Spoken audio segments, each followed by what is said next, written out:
All right, we've got head coach Gary Andersen. We'll quickly recap the Colorado State win and then preview LSU, and then you guys can take questions. Okay, well, to start off with, it was yeah, grinding out, crazy game with the weather, rain delay, all the things that came with it. Again, as we look at the tape, I thought all three phases contributed. All three phases can get better. That's kind of the key, is now to look back at that game and evaluate it today. And we watched the tape this morning with the kids, and so that process is not quite yet put to bed. We'll do some corrections on the field this afternoon, but we'll look at the good and the average and the bad, and get better as coaches and get better players to help the kids continue to grow, and they will. They're excited. But it was a big victory to be 2-0 in conference, and I think it's just those first two conference games for us. If you look back at them, and there's so many plays that either way can flip that game in our favor or, quite frankly, against us. And in those three tight ball games, including Wake Forest, that we've had, there's exactly what's taken place. And we've made enough plays to win two of those three games. Unfortunately, those are both our two conference games. So there's more of those coming. This is an extremely competitive conference. The Mountain West is very, very good conference this year with a bunch of real good teams that all are on the same mission to obviously get to the special place at the end of the year and be playing those big games in November. So proud of the kids. We'll look forward. It was great for David and great for Savon to get those the recognition that they got. Defensive Player of the Week, Special Teams Player of the Week, well deserved in my opinion, and they got some good competition because I'm sure there's some other great performances out there last week that they were against. So congratulations to those kids. Moving to LSU, a big challenge obviously. They're a great football team. Battling like crazy to keep themselves in that top four spot wherever they're at. To me, on film, they appear to be there where they should be. They're very talented, played very, very well. Great athletes, well coached. It'll be a tremendous challenge, and it'll be we're walking into an early morning kickoff, which is, I believe, a good thing for us. Let's get over there and get the game and hop into it and play early, which I like that opportunity to be able to play an early kickoff, and it'll be a great place to play for our kids. It's a once in a lifetime. This team gets to fly across the country and go play these guys in that setting and play a team that's that high nationally ranked, and obviously a fan base that has a lot of fans and very good fans. It'll be very loud. One of the big things for this game is we're going to practice in 50-degree weather this week, all week long, and it's going to be 95 and probably humidity very, very high in that situation. So that will be our challenge, to make sure we hydrate, get ourselves where we need to be in those positions, those spots, and we may be used to that in August, but we're not used to that now. So it'll be potentially a 40, 50-degree swing in the temperature from what we're used to playing in for this week of practice. So that'll be something our kids need to keep their eye on, and we need to, and trainers and everything, to make sure we get ourselves ready to play the football game. So great opportunity, excited to start preparing. Last week we were talking about how we thought we were done seeing kickoffs, maybe in Yeah, college football. we were wrong. We were wrong. The question is he catches it almost 7 yards deep. Had you already committed that you were going to return it no matter what, or is that all on him, or what? Because it looked like you had blocking already set up and everything for that. Well, yeah, if you heard what I said on the headset when he started to bring it out, I didn't think he was going to turn around and bring it out. And the funny thing is, a few of the kids around me heard what I said, and I just basically said, I can't believe we're bringing that ball out right now. And the next thing I know, the Red Sea opened. But that was the plan. Coach Collins had definitely coached it that way. And, he teaches them, he coaches them to be aggressive. And that call is really, if Savon feels in that opportunity, Coach Collins has the ultimate trust in him to make a good decision. And the blocking is not going to change whether how deep they feel it is. They're trained to go block like crazy, and Savon's going to make that decision. And his off returner is going to help him make the decision, So they saw the green light, they took the green light, and I was wrong and they were right in a big way. So that was a good thing. I mean, Lavelle puts that one blocker almost right at your feet. Yes. On that. Yeah. Right there. It was. That was a nice block, and there was a lot of great blocks on that play. It was the kids were fanatical effort, and he's just special. There's just. Kids make those plays in certain situations. He's very comfortable in that setting. He loves that position. He loves to be able to go make those plays, and he did a tremendous job. And I would go back to that. It's much like Woody is 2 times now. Woody's grabbed the ball from a guy and scored touchdowns. One time, obviously, it wasn't a touchdown, but in this game, it was an absolutely huge play. And You don't coach that stuff. That just happens from special players making special plays, and it's awesome when they can get that done. I'm just curious. I mean, what specifically do you do to prepare a team for a 10 a.m. game? We had quite a few of them at Wisconsin, and nothing really.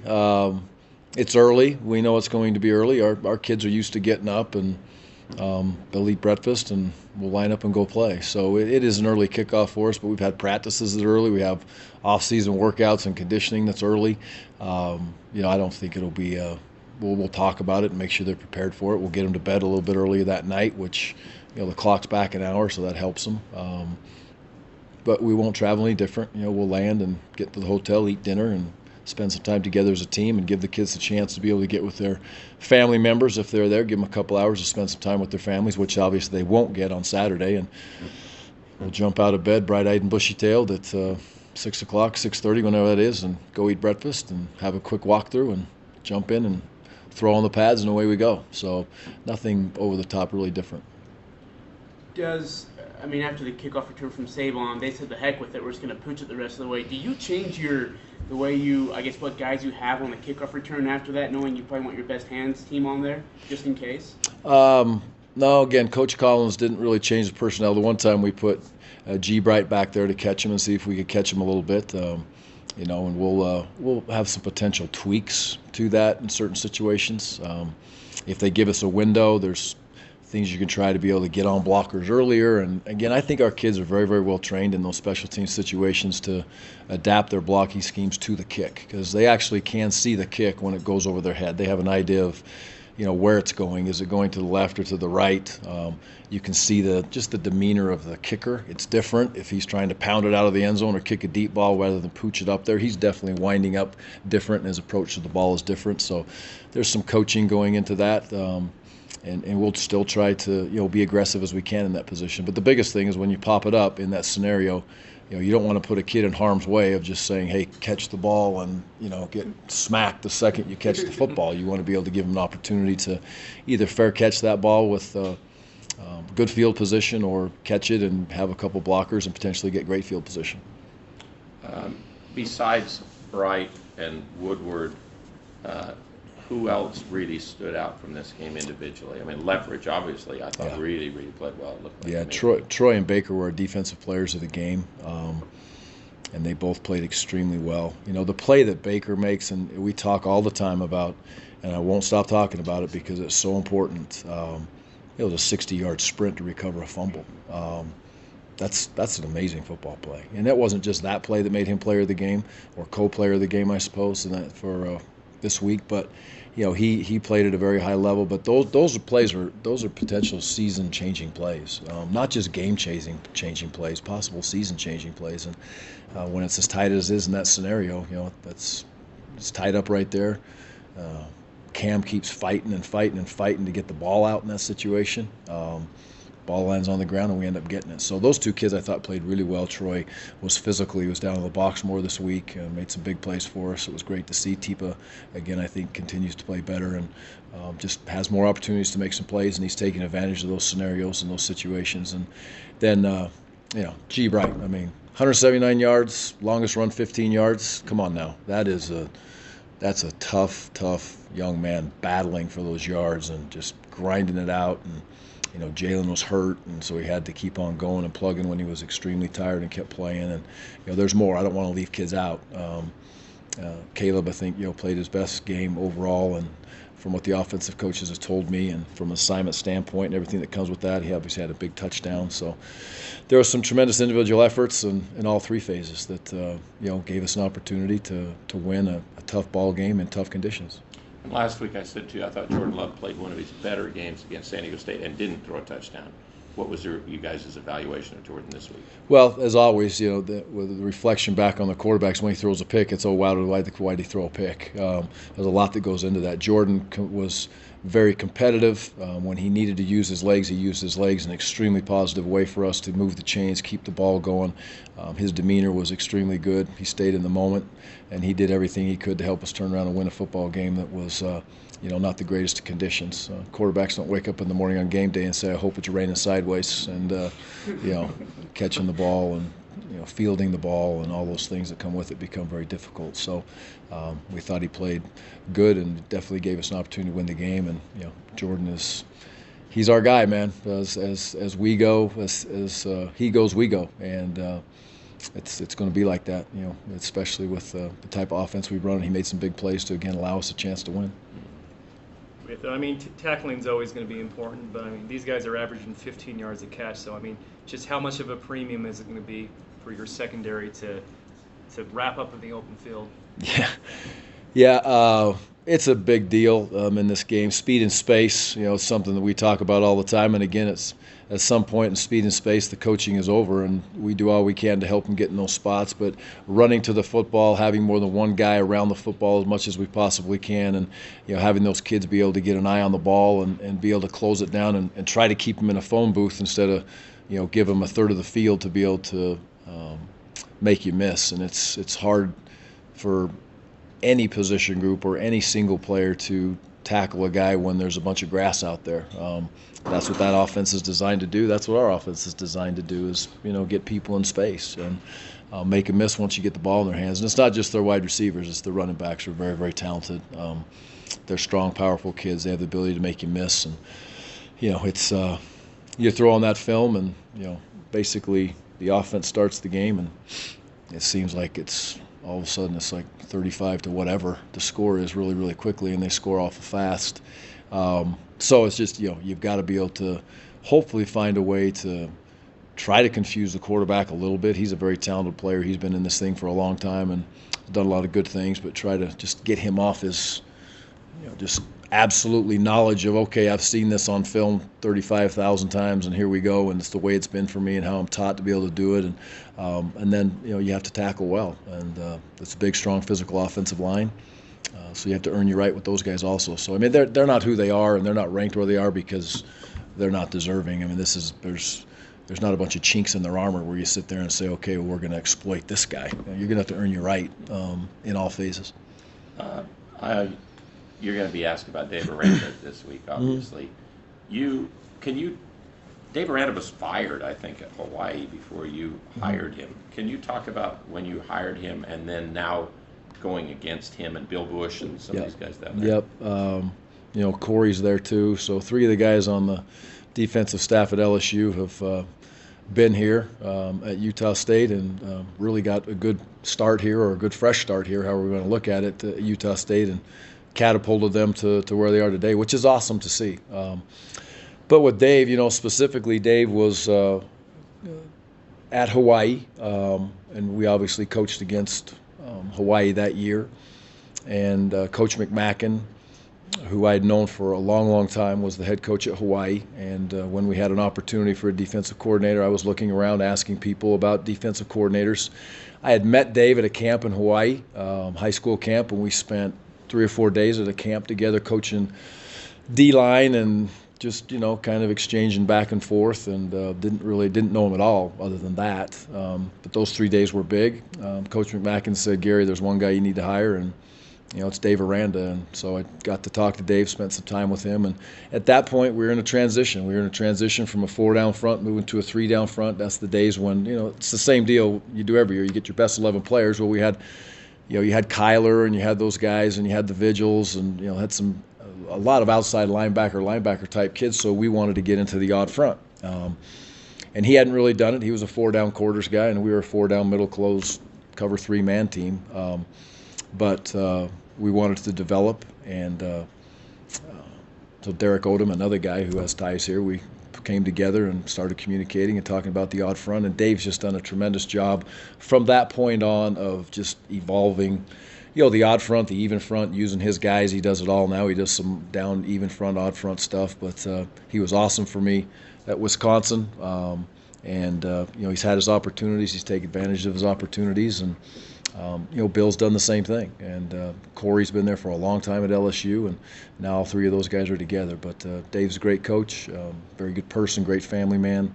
I'm happy for him, and I'm glad we were able to give him that opportunity. But he took advantage of that opportunity at the end of the day. He had some great defenses here. He's had great defenses at Wisconsin, and obviously at LSU he's had some great defenses. So great person and a great coach, and I'm happy for him and his family for what's going on.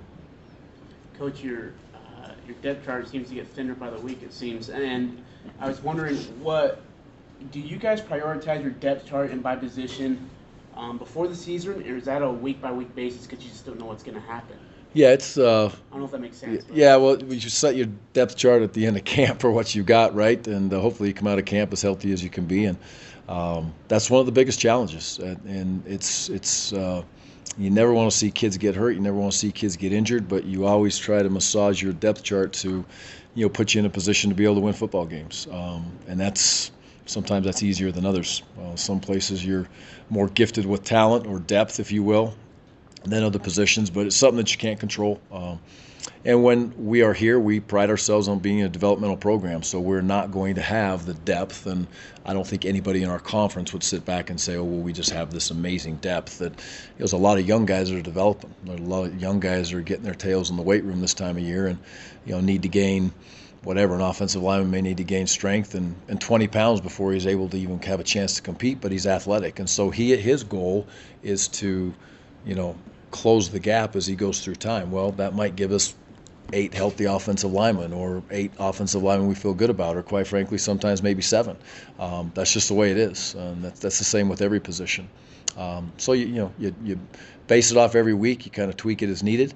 But we'd like to keep them all healthy. But that game last week was a physical game. It was a physical game against physically a good-looking, tough outfit in Colorado State. They play hard and they battle regardless of the situation that they're in. And that's I think we'd all know as we sat there and watched that game. That team does not reflect the record right now, and I expect them to win a bunch of games as they go through the year. It wouldn't surprise me a bit. David Woodward obviously had, as you mentioned, a great game. You've coached a lot of great talents throughout your coaching career. How much of that can be based on experience, and how much can be based on film study? Oh, I think it's all inclusive. It's God-given ability. It's the care factor for him to practice the right way, to have film study the right way. There's nothing like being in the moment and doing something over and over again and getting good at it, whether it's sports or whether it's your job or whether it's getting an education.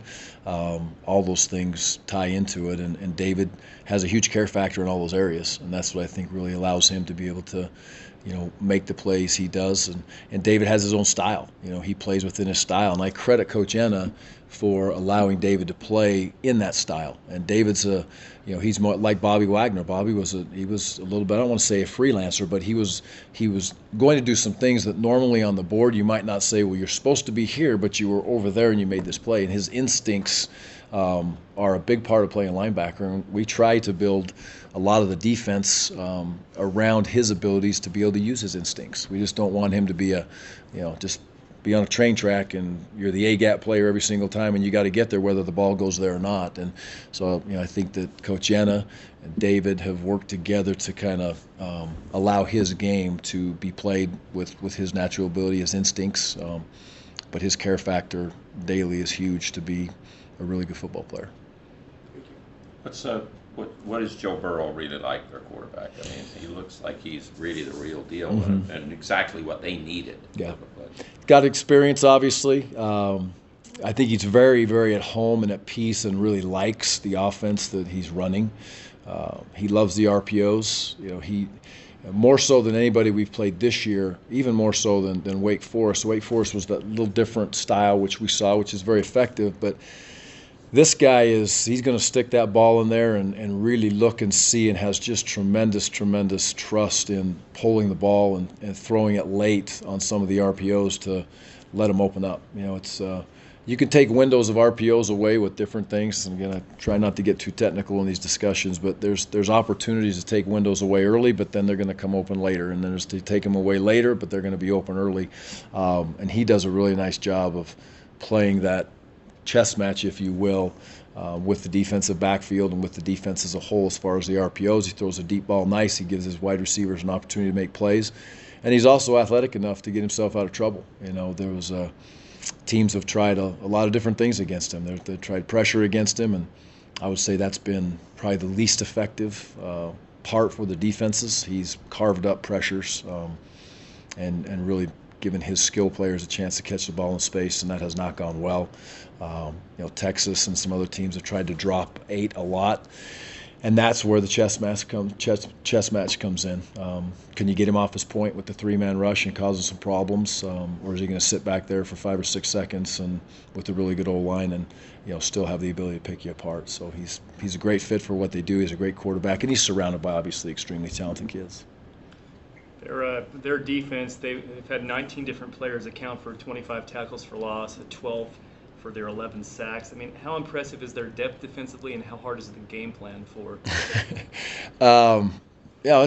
It's all difficult with these dudes. Again, you don't look out there and say, hey, there's just an average guy. We can work to take advantage of him. So they fly around, they play hard, they have high expectations to play great defense every single week, and I think that their plan is you just don't see a bunch of missed assignments, you don't see a bunch of errors, you don't see a lack of communication for the most part. They're used to playing against a fast-paced offense, which that probably helps them. It'll help them against us, I'm sure, because playing fast is not something that they're not used to. Hopefully we can get into those situations sometimes and cause some confusion. That's always the goal. They'll have the same goal for us, but they got their freshmen walk in there and they're ready to play, right, for the most part. Does their physically. defense look like it used to look at Wisconsin, or has he completely gone different ways? Oh, there's some similarities. They always, but he will definitely, depending on where he is for the year, where he's going to be. He still likes a lot of the odd front things. It's I haven't watched again that much of it. That'd probably be a question more for the offensive guys. But I know they're still playing a lot of the tight front. But there's they'll play some even things, and they do a nice job of mixing it up and changing things week in and week out, but yet staying within their structure. And I'm sure after a bye week they'll have a couple things for us to be able to deal with. So. Anything else for Coach? That's it. Okay. Thanks, guys. Go Aggies. Thank you very much, Appreciate Coach. it.